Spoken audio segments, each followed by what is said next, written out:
Hvad skal vi så sige til mormor? Tillykke, fordi du blev pensionist. Tillykke med, at du blev pensionist. Tillykke! Vika, hvad er det at være pensionist? At man er fri for arbejde og gå derhjemme. Går man derhjemme? Og du kan strikke huer, halsterklæder, passadisser og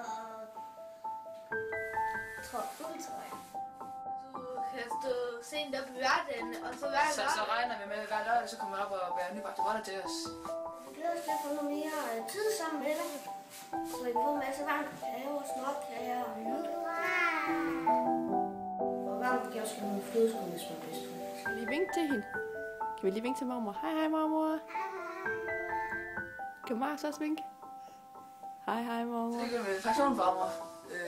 Vi håber, du kommer til at nyde det. Vi glæder os til, at vi skal have LaLandia. Sammen med dig! Sig farvel til mormor så. Hej, hej.